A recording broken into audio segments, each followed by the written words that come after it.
Tulog na, baby big bird, matulog ka na. La la la la la la la la. Ate Beba, si baby big bird, tulog na. Ang galing mo maghele. Huwag ka nang mingi, Emily. Baka magising pa siya. Ihiga mo na siya dito sa higaan para makatulog siya ng mahimbing. Baby big bird, matulog ka na ng mahimbing, ah.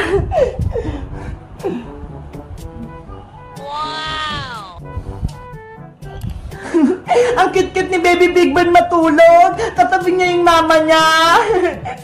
Yahoo! Emily, ano kayang magandang pangalan sa anak ni Big Bird? Wala pa kasi akong naisip eh. Alam ko na, Ate Bebang, dahil ang cute-cute ni Baby Big Bird, ang ipapangalan natin sa kanya ay Cutie Bird. Cutie Bird? Ang ganda ng pangalan. Ang galing mo, Emily. Cutie Bird, Cutie Bird. Ang cute-cute mo. Nako, umiiyak si Cutie Bird. Nagising siya. Na na na na na na na na na. Ayaw pa rin yung tumigil. Ate Bebang, baka nagugutom naman si Cutie Bird. Baka gusto niyang uminom ng gatas. Oo nga, no. Sige, titimplan ko muna siya ng gatas. Ikaw muna magheli sa kanya, Emily. Cutie Bird, huwag ka nang umiyak. Magtitimpla lang ng gatas si Ate Bebang. La la la. Ang hirap pala mag-alaga ng baby. Kailangan pang magtimpla ng gatas. Ano kaya yung una ko ilalagay dito sa bote? Gatas ba o tubig? Bahala na nga.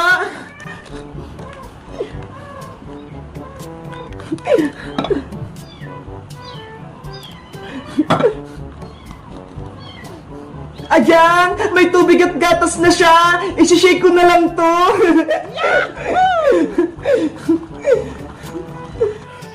Ate Bebang! Si Cutie Bird! Ayaw niyang tumigil sa pag-iyak! Andyan ako, Emily! Eto na yung gatas niya! Akin na si Cutie Bird! Eto po! Cutie Bird! Eto na yung gatas mo! Ayan! Tumigil na siya sa pag-iyak! Gusto niya yung gatas! Ang galing mo, Ate Bebang! Ikaw na talaga yung magaling na lola ni Cutie Bird! Hala! Lola na ako! Oo, kasi ayun yung anak ni Big Bird, kaya ikaw yung lola ni Cutie Bird. Oo nga, no? Lola na pala ako. Bebang, Bebang! Tulungan mo ko! Ano yun, Princess? Gabing-gabi na ha! Yung alaga kong mga pusa, si Muningning tsaka si Kutingting, umiiyak, hindi ko sila mapatigil. At si Princess, gutom lang yung mga pusa mo, kaya sila umiiyak. Kaso, wala akong ipakain sa kanila, Emily. Wala nang ulam, inubos ko na. Princess, dapat meron kong nakahandang pagkain o kaya gatas. Tignan mo nga to si Cutie Bird, oh. Laging nagdidede. Ay, may dede si Baby Big Bird. Bebang, pera mo ko ng gatas niya, ha? Hoy, Princess, kay Cutie Bird dyan. Huwag mong kunin. Sagit lang, Bebang. Patiteng ko lang yung mga alaga ko para di sila umiyak. Muningning, Kutingting, dumedi na kayo. Ayun tuloy, si Cutie Bird na yung umiiyak. Princess, akin na yan. Bukas ko na lang ito ibabalik, Bebang, kapag wala ng laman. Princess, wag mo na iuwi. Bye-bye, Bebang. Hihiramin ko muna to. Oh, no. Pasaway talaga si Princess. Pinayak na si Cutie Bird ko. Ano ba yun sa Ate Princess? Nag-aalaga siya ng pusa, tapos wala siyang ipapakain. May bago akong stop toys. Ang cute-cute na. Bigay ni Bebang. Ano kayang ipapangalan ko sa'yo? Alam ko na. Dahil sobrang lambot mo, ang ipapangalan ko sa'yo ay si Fluffy Bird. Wow. Diba? Ang ganda ng pangalan mo, Fluffy Bird. Muna ko kay Bebang, makipaglaro tayo. Sino kayong sumisilip sa gate nila, Bebang? Nakuha kaya ni Bebang yung binigay ko sa kanyang teddy bear? Hoy! Sino ka? Anong ginagawa mo dyan sa gate nila, Bebang? Akyat bahay ka, no? Hindi ako akyat bahay, no? Mali yung binibintang mo. Ay, bakit sumisilip ka dyan? Siguro, gusto mo lang kunin yung isda ni Bebang. Tumahimik ka nga. Ang ingay mo. Sino ka ba? Ako lang naman si Princess, ang best friend ni Bebang. Eh, ikaw, sino ka? Ako si Totots, taga-kabilang barangay, sa may palengke. Ang pangit naman ng pangalan mo, Totot Utot. Di ba Flappy Bird? Princess, bakit nasa yung teddy bear ko? Akin yan ah. Anong sa'yo? Aking to, no? Bigay sa akin to ni Bebang kahapon. Yan yung teddy bear na binigay ko kay Bebang eh. Akin na yan. Ayoko, Totots! Sa akin si Flappy Bird, walang bawian!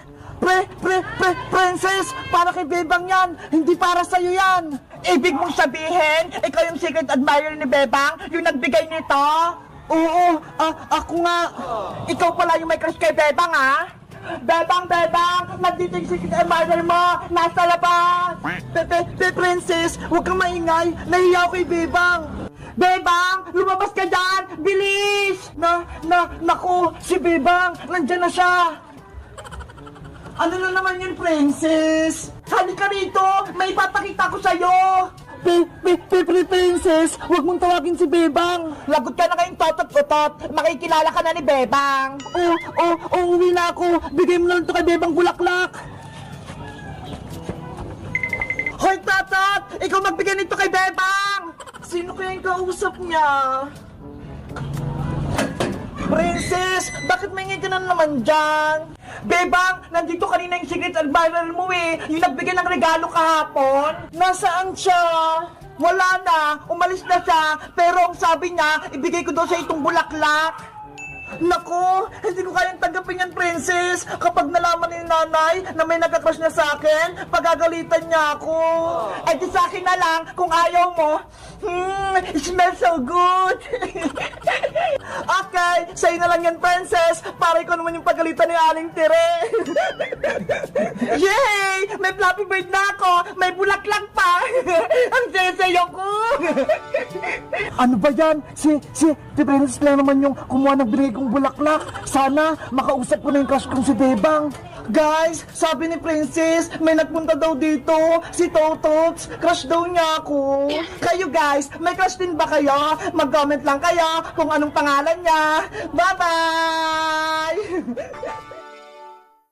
Nanay, tatay, gusto kong tinapay. Ate, kuya, gusto kong kape. Lahat ng gusto ko ay susundin nyo. Ang magkamali ay pilpungutin ko. 1, 2, 1, 2, 3. Uy, Bebang, Iska, Princess, ano ginagawa nyo? Naglalaro po kami ng nanay, tatay, nay. Naku, Bebang, masama yan. Huwag niyo kantahin yan. Bakit po Aling Sitang? Di ba laro lang naman to? May kwento yan sa babaeng batang namatay. Nakakatakot yan. Kaya hindi yan pwedeng laruin. Ano po bang nangyayari, Aling Sitang, kapag kinantay nanay tatay? Ayon sa kwento-kwento, kapag kinanta mo daw yung nanay-tatay, gusto kong tinapay, bigla-bigla na lang lumalabas yung batang multong babae na yun. Nakakatakot. Tapos, may utos sa inyo yung batang multo. Kapag hindi kayo sumunod, kukunin niya kayo, dadalhin niya kayo sa sementeryo, ilalagay niya kayo sa hukay. Naku, nakakilabot naman pala yung kwento na yan. Nakakatakot. Kaya kung ako sa inyo, huwag niyo nang laruin yan kung ayaw niyo lumabas yung batang babae. Hindi naman totoo yun, Aling Sitang eh. Kwento-kwento lang yan. Panakot lang yun sa mga bata. Kayong bahala kung ayaw niyong maniwala. Basta, sinabihan ko na kayo ha. Hindi po ako natatakot, Aling Sitang. Matapang po ako, no? O siya, Bebang, dito muna kayo. Pupunta lang ako sa tindahan ni Aling Sonia. Opo, Nay. Dito lang po kami. Mag-iingat kayo dito.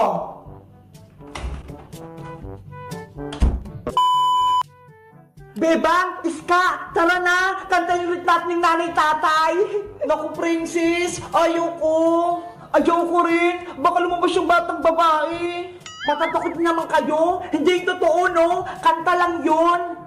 Basta, ayoko, Princess. Ako na nga nakakanta. Wag, princess! Gabi na! Baka magpakita siya! Susubukan ko lang kung totoo yung kwento.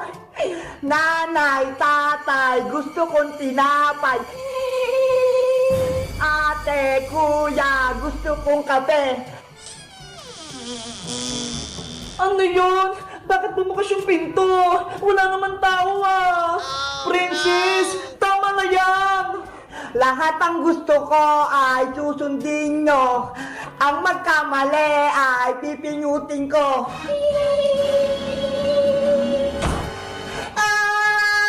Brownout! Patay yung ilaw! Wala akong makita! Ano nangyayari? Walang ilaw! Hello! Kamusta kayo? Yung batang babae! Nagpakita nga! Kasalanan mo to, princess! Kinantamin na ni tatay! Hindi ko naman alam eh! Totoo pala yung kwento-kwento! Gusto kong makipaglaro sa inyo. Pwede ba akong sumali? Hindi pwede! Isa kang multo! Patay ka na! Huwag ka rito! Kung ayaw nyo, kayo ang kukunin ko. Maglalaro tayo sa sementeryo. Tumakbo na tayo! Nandiyan yung multong babae! Takbo! Nandiyan na siya! Antayin niyo ako! Huli ka, princess!